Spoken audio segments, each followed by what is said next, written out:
Welcome to Herbally Yours, an adventure into the world of natural medicine. Here is your host, Dr. Ellen Kamhi, the natural nurse who will help you take the leap to ultimate wellness. And greetings. Thank you so much for joining me, Ellen Kamhi, the natural nurse, for another edition of Herbally Yours, right here on the voice of Nassau Community College, 90.3 WHPC. Herbally Yours brings you the latest information about the many facets in the world of natural living. My guest today is Dr. Jamil Sayegh. I don't know quite I'll just say Dr. Jamil, and he'll share with us how we say his last name. But Dr. Jamil graduated from Southwest College of Naturopathic Medicine in Arizona and is a NMD, which is Naturopathic Medical Doctor. He is an international transformation coach and strategist, integrative naturopathic physician, master NLP practitioner, and the author of 20 Steps to Your Next Breakthrough. Dr. Jamil works with leaders and high performers from all walks of life, including world champion athletes, best-selling authors, entrepreneurs, business professionals, and more, to create an extraordinary life without regret. So welcome to Herbally Yours, Dr. Jamil. Thank you so much for having me, Ellen. It's a pleasure to be here. And it's funny, the last name gets everybody. It's Sayegh. Sayegh. I wasn't quite sure. I know it's an essay. But Dr. Jamil is an easy way to remember you as well. Absolutely.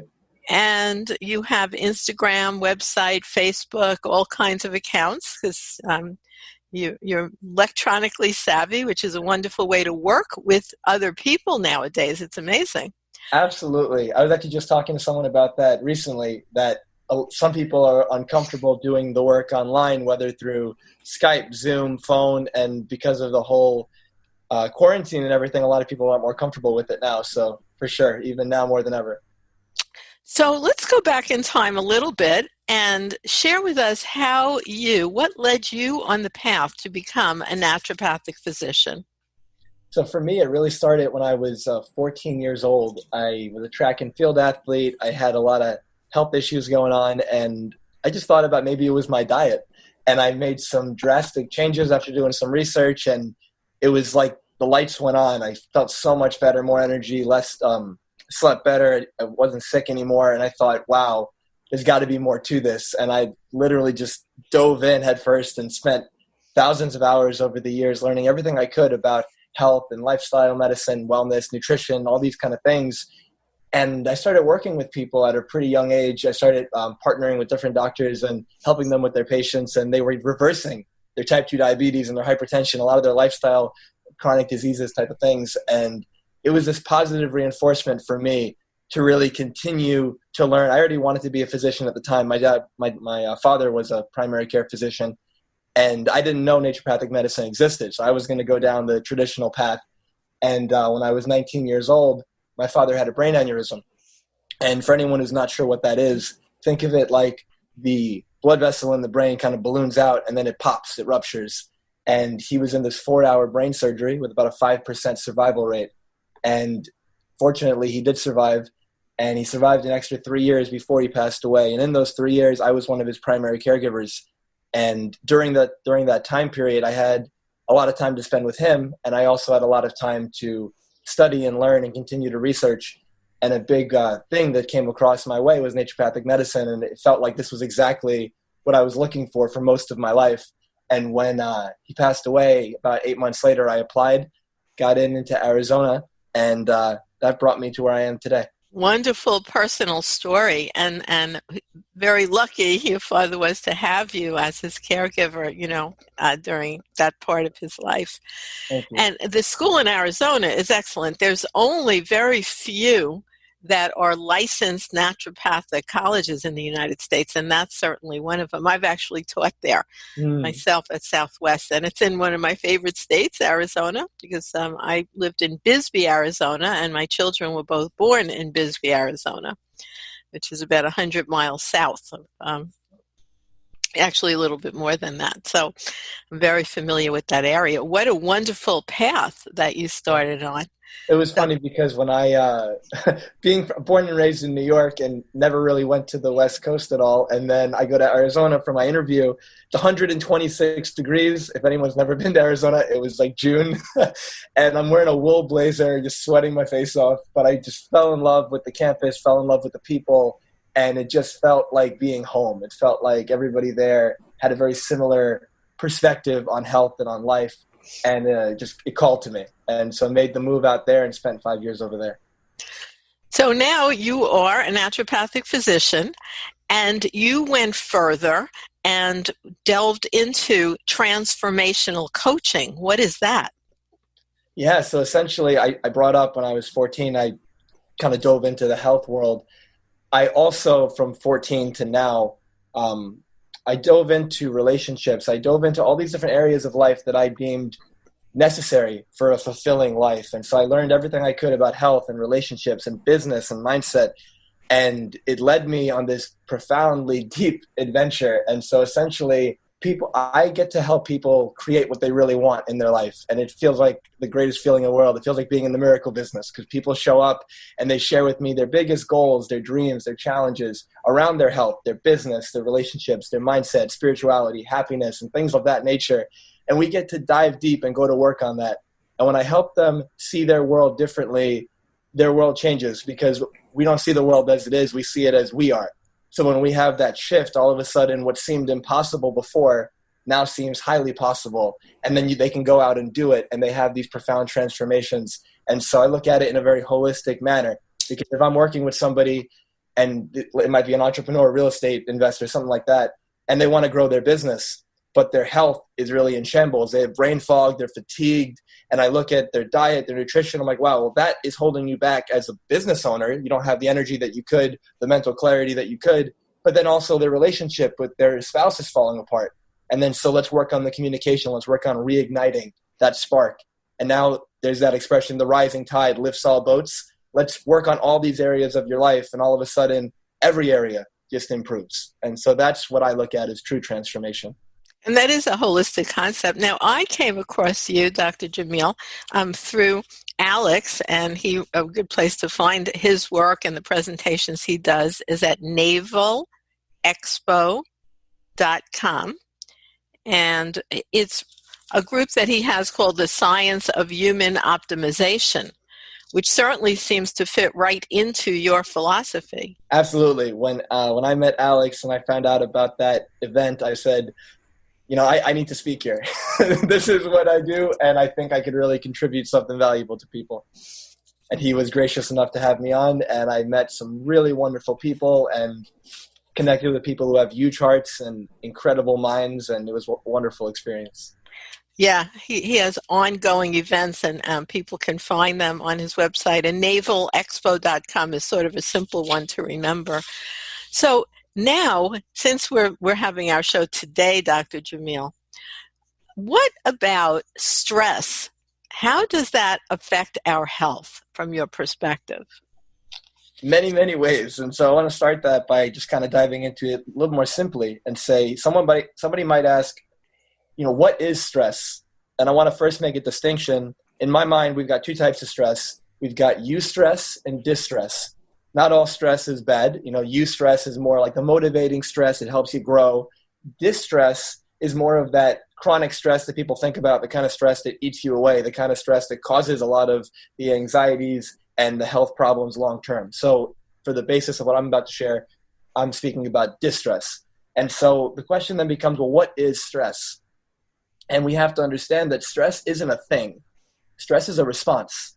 Stress doesn't exist outside of you. And what causes stress is the meaning that you give to a certain situation. Now, of course, I'm not talking about physical stress, like you exercise and break down a muscle. I'm talking about the mental, emotional stress. And so what's causing it is your interpretation of an event, the meaning that you give to it. And that is why one person can consider an event stressful, and someone else can be going through the same event and not label it stressful at all. And so it's very interesting because it's got less to do with what the event itself is and more to do with how we process it, how we interpret it. And I remember a mentor of mine growing up had this line where he said, in the winter, some people freeze to death and some people ski and snowboard. It's like, it's kind of that way that you look at it and how you approach it. And when it comes to how stress impacts our health, when you think about it as we have this 2 million-year-old brain that's really designed to keep us alive and to keep us safe. It's not designed to make us happy. That's our job. And so all of a sudden you've got this brain that back in the day, you were at a bush foraging for berries, and you heard the lion, and all of a sudden the ears shoot up kind of like a rabbit. You go into the sympathetic fight or flight or freeze mode. You run away, and hopefully you make it. I'm rooting for you. And then if you get away, your nervous system calms back down, and you go back to doing your foraging and your rest and digest and all that wonderful stuff. So you've got the system that's designed to be in balance and only in this sympathetic on mode, let's say, a short period of the time. But now in the modern world, you've got people that they're in this sympathetic nervous system state most of the time. And what that nervous system state does, it's decreasing your immune system. So it's going to be more likely to make you sick. And your nervous system is then more anxious, more on guard. And it's going to mess with your sleep. It's going to mess with your digestion. It's going to do so many things. It's going to prevent healing from happening.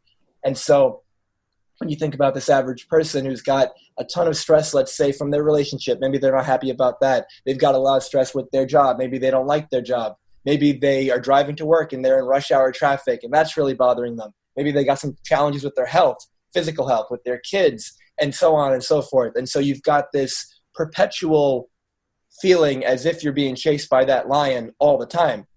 And then when you look at that person's nervous system and health, their body's immune system is suppressed, like I said before, and they're more susceptible to different cancers, different infections, and it's all based on their perception of their reality. And so that's kind of a short version of the widespread effects that stress can have on us. Right. It's through the whole system, not just about that one thing. I'd like to remind our listeners that you're listening to Herbally Yours on the voice of Nassau Community College, 90.3 WHPC. I'm Ellen Kamhi, the natural nurse, and today my guest is Dr. Jamil Sayegh, and he is talking to us about the many aspects of his specialty, which I would say is transformation. So also he has a book called 20 Steps to Your Next Breakthrough. Tell us, Dr. Jamil, what your book is about. Oh, thank you so much. I'd love to. So when I wrote this book, it was essentially I wanted to create something simple, practical, yet powerful, something people could get through relatively quickly without, the excuse of, it's like a 400-page book and I don't have time. This is about a 70 to 80-page book, yet it's a powerhouse in terms of transformation. I wanted to create 20 steps because I just thought of 20 life lessons that came to mind over the course of a couple of weeks when I was thinking about what I wanted to put together. And it's 20 actionable steps that you can read. You can read the whole thing in one day. You could read 1 or 2 chapters a day and just apply. There's exercises in there, and they can get a copy of that for free at my website at jamilsayegh.com. So it's available electronically too? Absolutely. It's also available in audiobook form if people prefer. Oh, audio is great. That's a good way to do it. I mean, certainly right now, just listening to the news can put people into a state of chronic stress, especially if you're home and you don't have a job anymore. Absolutely. And then, of course, if you're living in one of the states where the pandemic is rising, and we don't know where that will happen next. As a naturopathic physician, what do you think, and nobody seems to have the answer to this, what do you think is influencing the waves of where this particular virus is currently expanding versus contracting? I think that, as you said, everyone kind of has a different perspective and nobody knows for sure. But I think, like, for example, being in New York, and it really, really seemed to take off here first, there's that combination of population density where you've got a lot of people who are very close together. And when it really kicked in from January to March, you're still in the winter months. And in that winter months, you got people who have low vitamin D levels. You've got people that are typically eating higher sugar in their diet. So the sugar also suppresses your immune system. And then you've got potential stressors like we always have that are always there. But now you've got less sunlight. You've got more sugar in the diet. So you're already immune suppressed. You're already in close proximity to a lot of people. And then you've got things like electromagnetic frequencies and things like that that can potentially there's some evidence to suggest they can make the cells more susceptible to envelop viruses. And so it's kind of like a perfect storm where you have all these things happening at the same time. So that makes sense why it took off in New York City, let's say, faster than it took off in like northern New York, where it's more rural. And then in terms of other areas, it's going to migrate, and it's going to depend a lot on the weather, because the sun actually makes us a little more resilient to it. But I think that the primary things are the things I stated. Yeah, they did certainly talk about the warmer weather, but of course we know now that the spikes are in Florida and other warmer states. So, I think basically we just don't know that much. But we certainly do know historically, and as a physician, I'm sure you're aware that every time in the past we've had, and I mean in the human history, we've had this kind of viral load suddenly hit the population in various plagues. It does seem to have some kind of sine wave where it comes, it gets worse, and it does seem to dissipate. I mean, if we look at the bubonic plague, etc.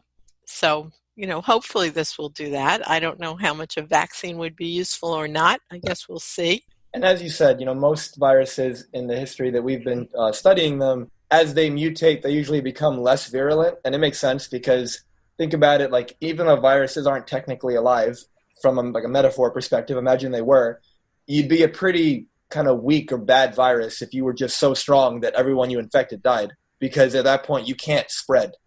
And so viruses typically become less virulent over time, and they work with the host in a sense so they can continue to perpetuate. So it does seem like it will continue to get weaker just based on the history of it.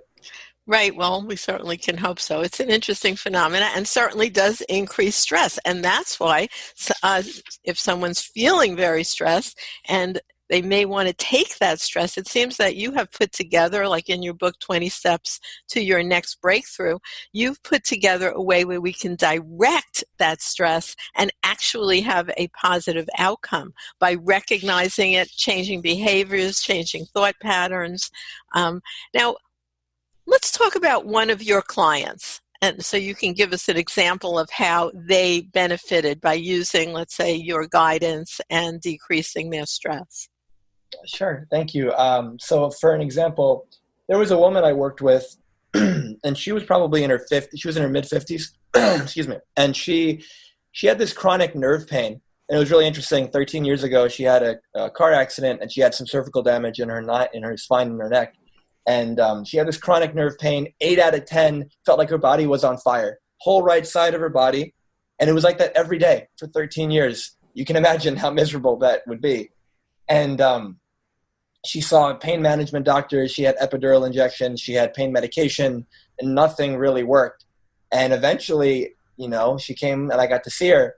And we had a couple conversations, and I quickly figured out that there was something deeper going on, because everything they've tried hasn't really worked, coupled with she seemed to have a lot of stress and fear related to something that happened when she was younger that was far before this car accident. And it related to her and her mother. And it seemed like that same fear was piping up now between her and her daughters. And she didn't want to impact her daughters in the way that her mother impacted her. And I noticed that as I started speaking about it, tears started flowing. And, I like to think of it as tears are a release. It's an emotional release. It's a release of energy. And that is necessary for healing. And so we kept going in. And there was fear, and there was a lot of stress, and there was this stuck energy. And I took her through a process using hypnosis, guided visualization, and helped her release the stuck fear, anger that was in there, guilt that was in there. And when she came out of that, it was about a 45-minute guided visualization. When she came out of that, all of her pain was gone, and it didn't come back. And it was because we released what was stuck. And it was so interesting because you've got somebody that pain medications, like, injections to like dull the nerves, and that doesn't really do anything. And yet let's release the stuck emotion. Let's get rid of the stress. And then the pain goes instantly to a zero. I think that is freaking miraculous, and it's amazing. And yet it definitely is backed by science. And so it's just something that's not as commonly utilized and known about. That's an excellent story. I have seen that happen many times with various holistic interventions, such as even doing a reflexology treatment or acupuncture, and there seems to be a reset of something that I call somatization, where emotional influences are actually locked in the tissues physically. Yeah. And when you get, like you did through your therapeutic intervention, to that point, there is a true release, which is permanent. Yeah. Anyone who's, I've experienced this personally myself with a massage therapist, but from what I've seen, anyone who's been in body work for long enough and they're working with patients or clients who have, let's say, a lot of trigger points of really tight muscles and knotted tissues, and they do release work on them physically, very often, or at least every now and then, somebody releases and all of a sudden they start laughing or they start crying, and maybe a memory comes to mind from something that happened a decade ago, 30 years ago, whatever it was, and you haven't thought about it really since. And right when that knot opens up, that trigger point gets released, the tears start flowing. And when I had it personally, I was laughing, and I couldn't stop laughing for 30 minutes. And it was the most surreal experience. I didn't know why I was laughing. Nothing funny happened, and I couldn't stop. And at the end of it, I felt so much lighter, and not even like just the endorphin rush, but I've had many friends of mine that are massage therapists and colleagues who have told me about the profoundness of that type of release. And so I just want to share that as an example. Well, that is a good example. And certainly people can be accessing that freeing in several ways. And you've put together really a program to initiate a transformative experience. So what kind of people might reach out to you? Do they have to first recognize that they have stress, or just that there's something they want to deal with? Well, typically the people who reach out to me, as I kind of shared in the beginning, it's people who they have either a goal or a dream, or they have a challenge, or both. And they're thinking about something they really want to create in their life. You know, they say either I'm not as successful as I'd like to be, or in society's eyes, I'm very successful, but I'm not happy, or my life could be a lot better. I really would like it to get to that next level. And then we have a conversation, and, you know, if it's something inspiring for both of us to go to work on, then we dive in. You know, I've had clients from kind of all walks of life. A lot of them typically are falling into the entrepreneur category, business owners, people in real estate. But I've had physicians, I've had lawyers, I've had, you know, engineers, I've had teachers. I've kind of had people from all walks of life. It really comes down to, if somebody's committed to do the work, they're committed to their own transformation, then I'm committed to them. So it sounds like you've been working with people who really have been addressing, let's say, effectively living in the world. It doesn't sound like you're necessarily working at, let's say, a homeless shelter, where people really have a vast array of challenges. But it would be interesting for you to do that once or twice even to see, because sometimes those people have sort of become either through addiction or through mental illness, yet they really do have a tremendous amount of creative ability to change their situation. I definitely. I did several medical mission trips to Mexico in these really underserved areas, and pretty much all the patients I got to work with there and utilize more of the mental emotional approach that I'm describing. They did get some really wonderful results, and they were some of the most grateful people that I've ever met. And they applied, and every time I went back and I got to see them again, they were consistent, and it was, as you said, you know, it's a truly wonderful experience. So what are some of the specific tools and strategies that you share in your book, or that you teach people when you're working with them? In relation to stress, or just in general? Both. All right, so in relation to stress, the first thing I think is really important is, we said what causes stress is essentially you. What causes stress is your interpretation. And so I think the most important thing to start with is perspective. And there's a quote by the Dalai Lama that I've really internalized and lived by for, I don't even remember when it started, a long time. And essentially it's, if something can be done, then there's no need to worry. And if nothing can be done, then worry is of no use. And I love that quote because it really sums it up. If you can do something about it, regardless of how, you know, crappy the situation is, if you can do something about it, then do something about it. If you can't do anything about it, then worrying is not really going to do anything except for ruin your present experience of now. So if you really can't do anything about it, you find a way to enjoy it for what it is, because it's happening. And so I think the perspective really, first and foremost, is this going to matter an hour from now, 5 years from now? Am I really getting worked up over nothing? And again, if I can't do anything, then kind of what's the point? But if I can, then let's get to work. What's the next step? What can I do now to move me in the direction that I want to be? So I think the perspective is first and foremost. I think breath work is very, very powerful. There's so many different types of breath work that people can practice, but just focusing on deep diaphragmatic breathing to begin with, where you're breathing through the belly, not necessarily through the chest shallowly, you're breathing deeply. That's a way of kind of shifting you into a more of a relaxed nervous system state, a parasympathetic state. Promotes healing, promotes relaxation, promotes sleep and digestion. And that's something that I think anyone can do. It takes 30 seconds, a few minutes, 5 minutes, whatever you can do, it'll help. Journaling, I found very useful for myself, for different clients of mine. When you can get the thought out of your head and write it down. Let's say someone's anxious, they're overwhelmed, they've got a million things they think they need to do.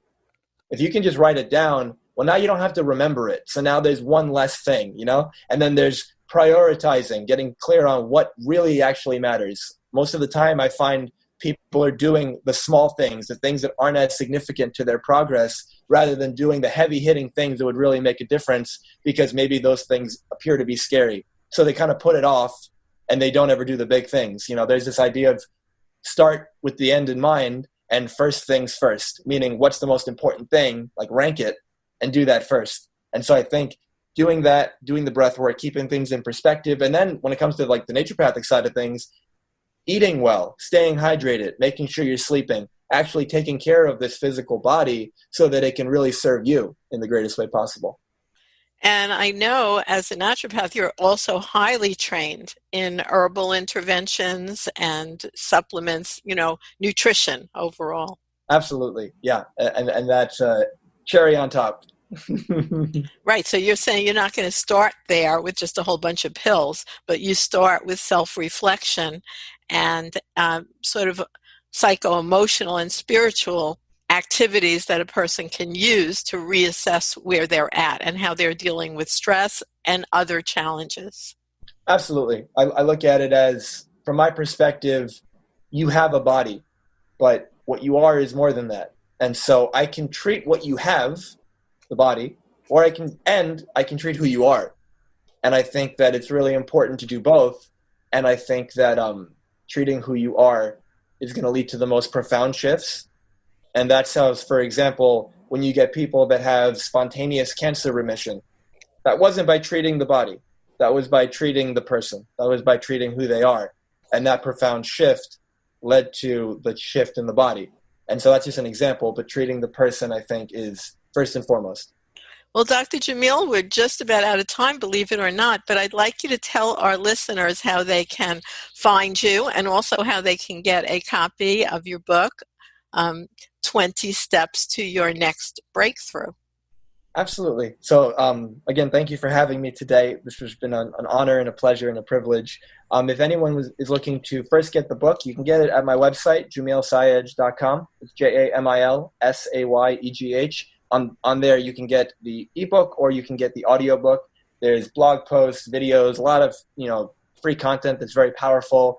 And there's also an opportunity to book a call with me if that's something you're interested in. And we can just have a conversation, see what it is that you'd really love to create in your life and see what's been holding you back, see why you don't have it yet, and then come up with a plan. And so that's on my website as well. And I'm on social media as well at Dr. Jamil Sayegh on my Instagram.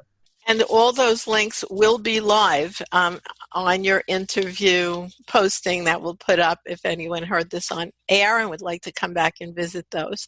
So thank you so much, Dr. Jamil, for being our guest today. And thank you for tuning into Herbally Yours, produced in the studios of 90.3 WHPC, Nassau Community College, Garden City, New York.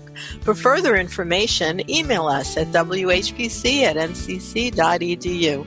This is your host, Ellen Kamhi at naturalnurse.com, inviting you to join us again next week for another edition of Herbally Yours. Until then, stay healthy.